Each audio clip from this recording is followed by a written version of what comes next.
राधे राधे। आज मैं आपको वट सावित्री पूजा की कहानी बताने जा रही हूँ। ध्यानपूर्वक सुनिएगा। भद्र देश के राजा अश्वति के पुत्री रूप में स्वर्ण गुण संपन्न सावित्री का जन्म हुआ। राजकन्या ने धूपसेन के पुत्र सत्यवान की कीर्ति सुनकर उन्हें पति स्वरूप के वरण कर लिया।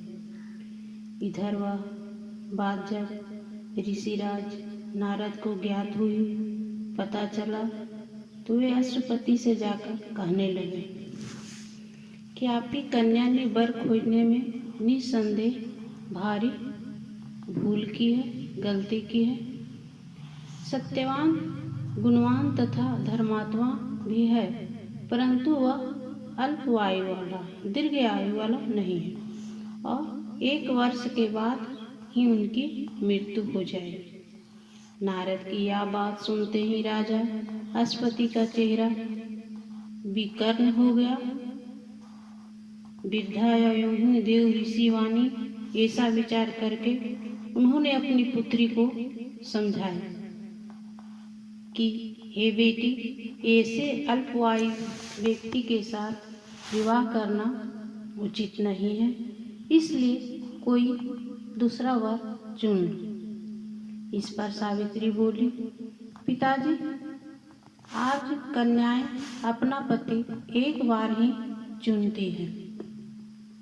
राजा एक बार आज्ञा देता है, पंडित एक बार ही प्रतिज्ञा करते हैं तथा कन्या भी एक ही बार किया जाता है।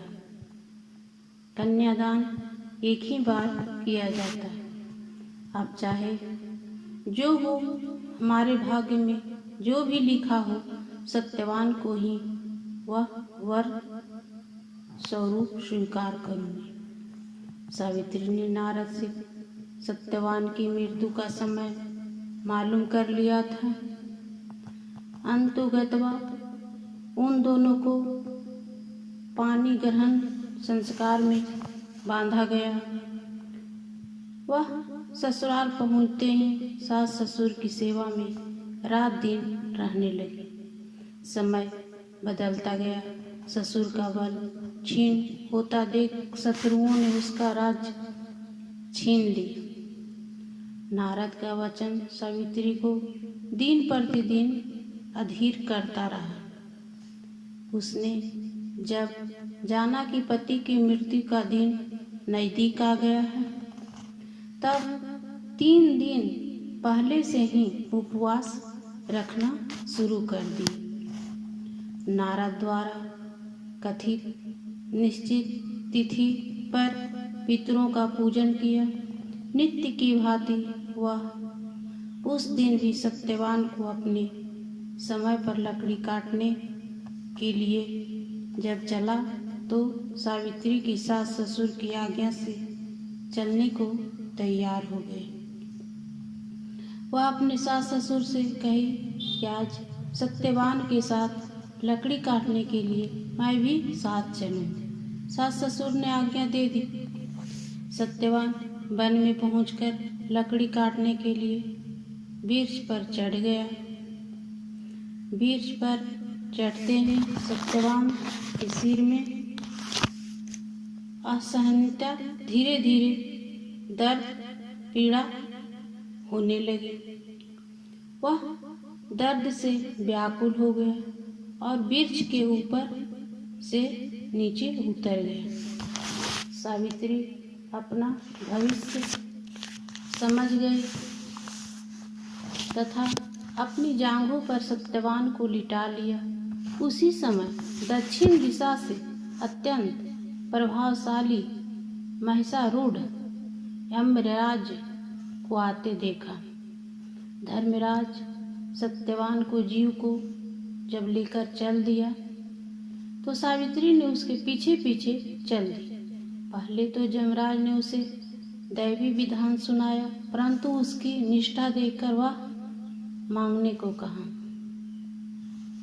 सावित्री बोली, मेरे सास ससुर वनवासी तथा अंधे हैं, उन्हें आप दिव्य ज्योति प्रदान करें। यमराज ने कहा, ऐसा ही होगा, आप लौट जाओ सावित्री। यमराज की बात सुनकर उसने कहा, भगवान, मुझे अपने पति देव के पीछे पीछे चलने में कोई परेशानी नहीं। पति अनुगमन मेरा कर्तव्य है। यह सुनकर उन्होंने फिर वर मांगने को कहा। सावित्री ने बोली, हमारे ससुर धूपसेन का राज छीन गया है, उसे वे पुनः प्राप्त कर ले तथा धर्म परायण। यमराज ने यह भी देकर लौट जाने को कहा, परंतु उसने पीछा ना छोड़ा। अंत में यमराज को सत्यवान का प्राण छोड़ना पड़ा तथा सौभाग्यवती को 100 पुत्र होने का वरदान भी देना पड़ा। सावित्री को यह वरदान देकर धर्मराज अंतर्ध्यान हो गए। इस प्रकार सावित्री उस वट वृक्ष के नीचे आई जहाँ पति का मृत शरीर पड़ा था।